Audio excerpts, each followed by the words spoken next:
Good afternoon. This morning, while New Yorkers were making their way to work, a terrorist set off a pipe bomb strapped to his body in one of Manhattan's busiest commuter hubs. Thankfully, there were no life-threatening injuries. Undercover Port Authority Police Department officer Jack Collins apprehended the terrorist along with several other officers. These brave first responders and the others who rushed to the scene are heroes. On behalf of the President and a grateful nation, we would like to thank them and commend them for their bravery. This attack underscores the need for Congress to work with the President on immigration reforms that enhance our national security and public safety. We must protect our borders. We must ensure that individuals entering our country are not coming to do harm to our people, and we must move to a merit-based system of immigration. Additionally, this attack comes as our coalition continues to make great gains against ISIS. Still, there is more work to be done on the ground in the shrinking ISIS-controlled areas, and the President's plan to annihilate ISIS is moving forward. But we must also destroy the evil ideology that is behind ISIS and attacks like today's. This ideology has no borders, but it must be eradicated. The President has successfully rallied the world behind this cause, and we will not stop until it is accomplished. And with that, I'll take your questions. Francesca. Thank you, Sarah. Wanted to ask you about the women who came forward today against the president. They first were on a television show, and then they were at a press conference, and they said that he should resign, and then also that there should be a congressional investigation. And I know that you said that this has already been litigated in the last election, but I wanted to get your specific reaction to this idea that there should be a congressional investigation into this. Look, the President has addressed these accusations directly and denied all of these allegations, and this took place long before he was elected to be president, and the people of this country had a decisive election, supported President Trump, and we feel like these allegations have been answered through that process. Kristen. Sarah, thank you. I want to follow up on that, but first, a little bit of breaking news we just learned about. The Pentagon apparently will now allow transgender people to enlist in the military beginning January 1st. Your reaction to that and any follow-up action you're going to take? Yeah, as of right now, they're simply complying with a court order and preparing to implement a previous policy to remain in compliance. The Department of Justice is currently reviewing the legal options to ensure that the President's directive can be implemented. And for anything further and any specifics on both of those matters, I'd refer you to the Department of Defense and the Department of Justice. Okay, one follow-up very quickly on friendship. Just very quickly, Sarah. Sorry, Kristen. Can I just Mara, ask you go about ahead. Nikki Haley's comments saying that the President Mara, go deserves ahead. to be heard? I'll pick that up. She's going to pick it up for you today.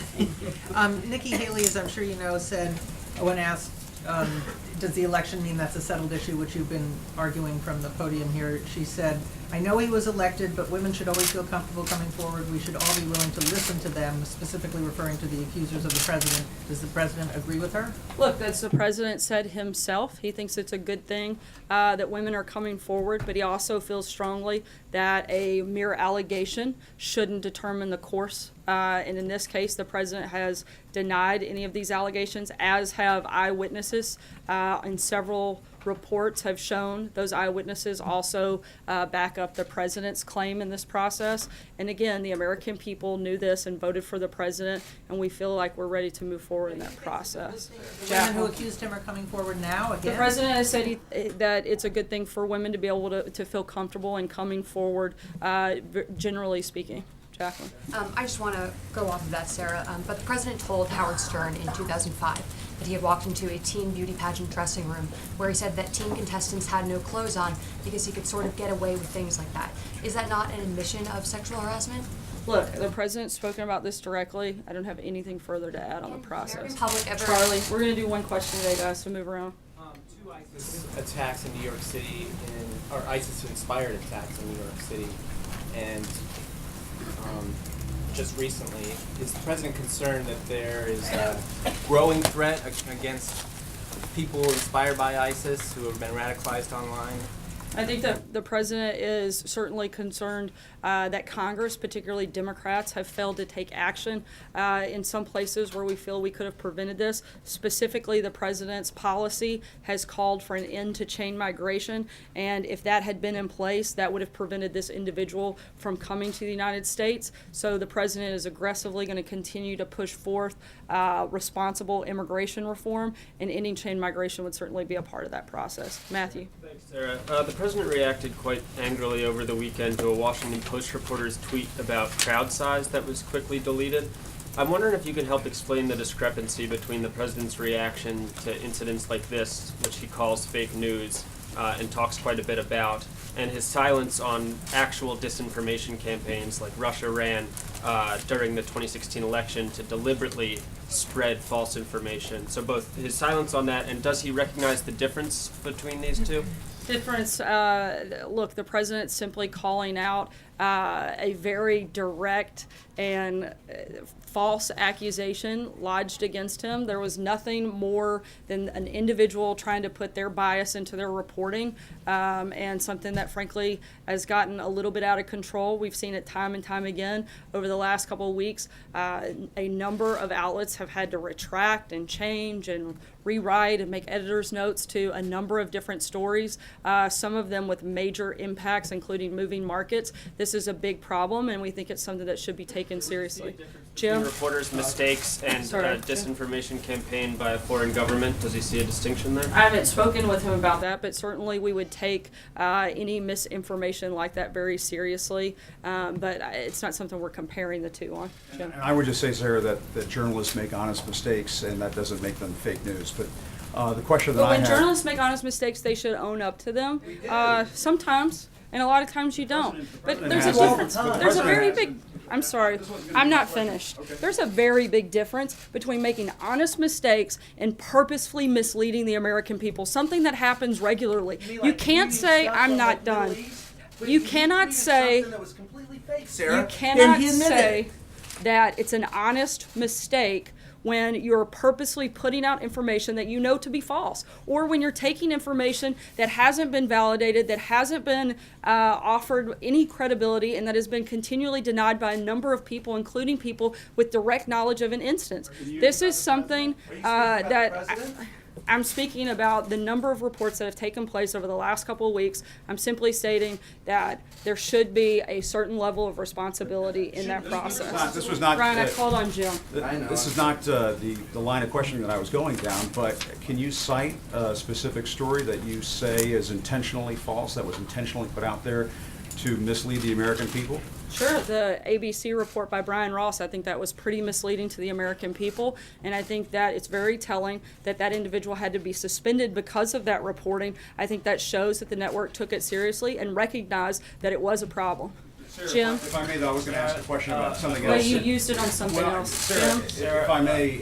Sarah, I Not think it's... yet, I think we're it's- gonna keep moving, guys. If I can ask about The the other Jim. president's accusations. I'm moving that to a have been different leveled Jim, against I'm them. sorry. I know, but I didn't get a chance to ask the question that I wanted to ask, which is, Jim. can you just say once and for all whether these Jim, I'm gonna say once and accusations- for all that I'm moving on to Jim Stinson, and I'm not taking another question from you at this point. I was Sarah, a in question my about to respond investment- to your attacks on the investment media, taxes. If that's okay, I would like to ask the question that I had about these accusations of misconduct against the president. You said that he's denied them. Can you say whether or not they are false? I'm not That's gonna all I'm respond asking. to that You're question. not Go gonna- ahead, Jim. Some investors are saying the tax reform package favors mutual funds over individual investors. Other critics who want tax reform say the bill will cause some tax increases for a few middle-class tax filers. By a few, I mean maybe tens of thousands, but maybe more. Will the president sign the tax bill even if there are inadvertent tax increases and some of the criticisms are correct? As I've said many times before, our focus and our priorities are making sure that we provide middle-class tax relief and simplifying the code, bringing businesses back here to the U.S. We're going to continue pushing for that and continue working with Congress to make sure we get the best tax package possible. John? Thanks a lot, Sarah. Tomorrow there is a special Senate election in Alabama.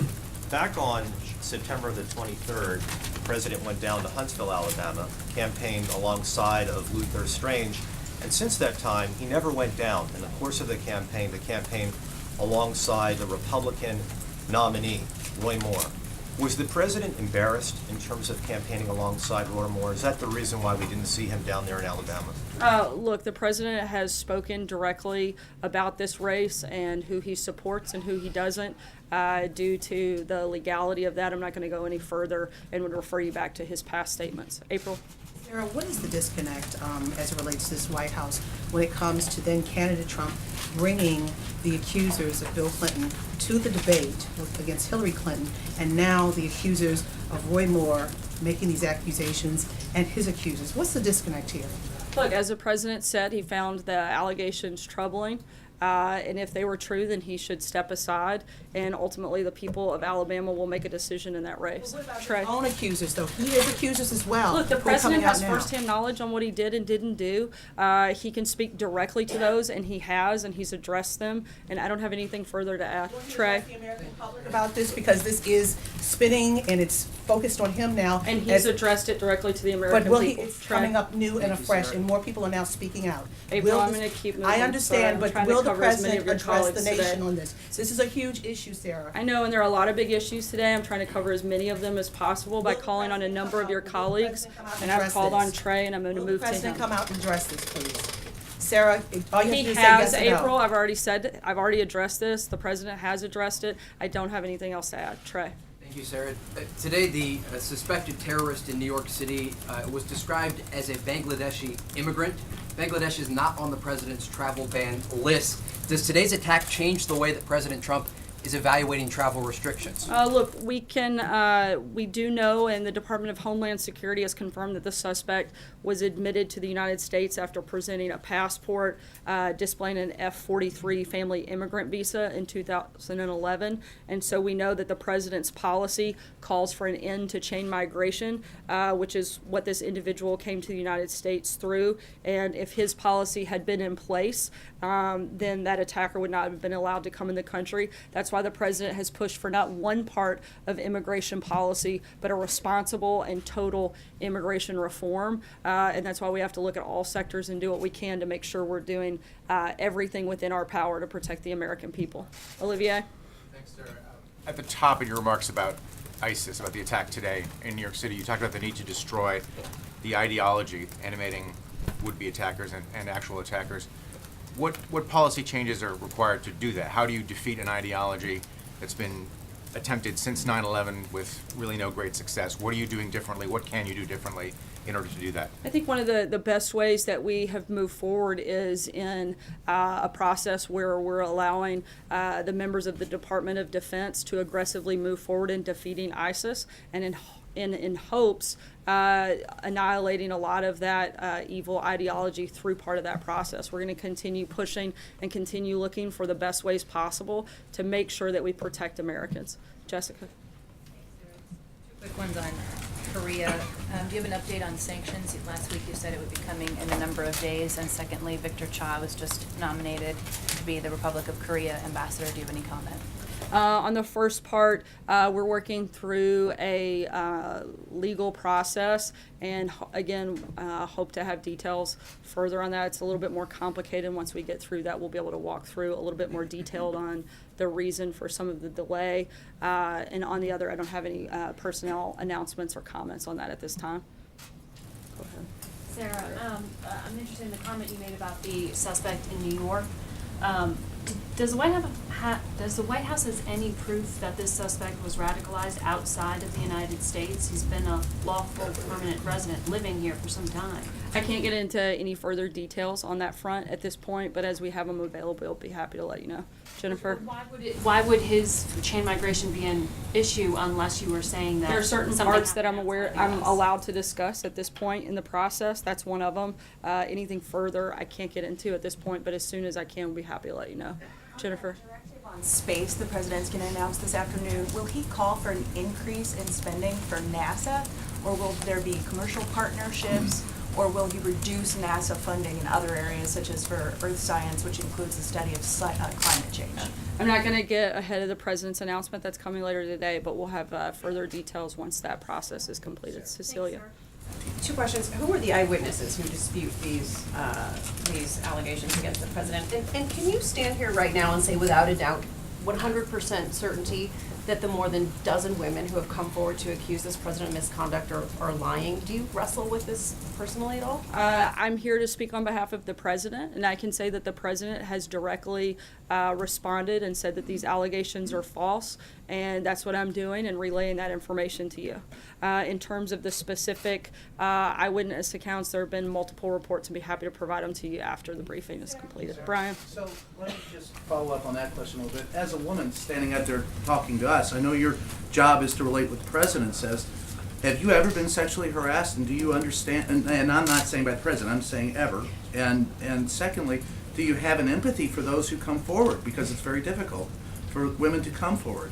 Absolutely, would say that I have an empathy for any individual who has been sexually harassed, and that certainly would be the policy of the White House.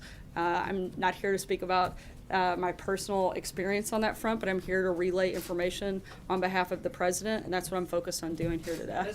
Zeke. Thanks, Sarah. Following up on the president's announcement last week on Jerusalem as declaring as the capital of Israel, we saw days of protests, sometimes violent protests in the Middle East, changes to the vice president's schedule as he goes to the region. Does the White House acknowledge, the president acknowledge that that decision increased tensions in an already volatile region? Look, we're continuing to urge calm, and we're open and willing and want to continue meeting and discussing a peace deal. Look, violence is always going to be the responsibility of those who carry it out, not the president or anyone else.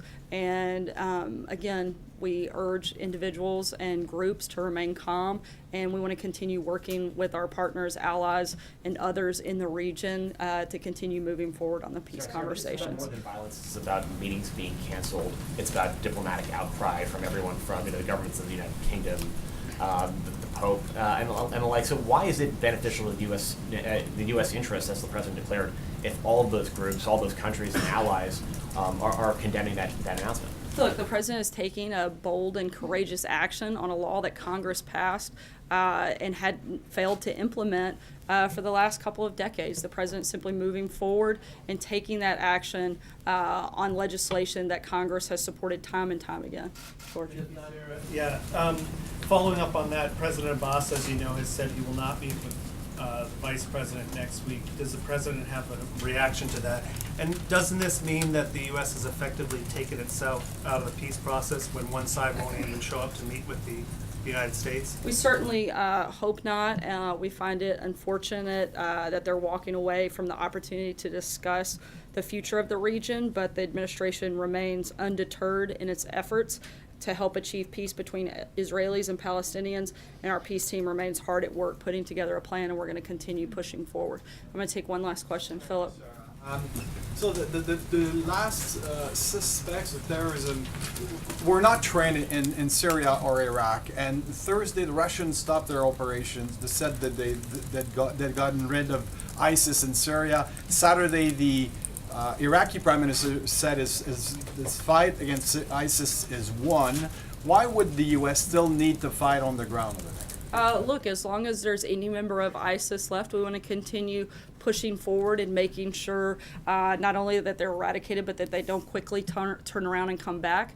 And we'll continue to push forward in making sure we do what we can to defeat ISIS on all fronts, and certainly that we do what we can to protect American lives. Thanks so much, guys.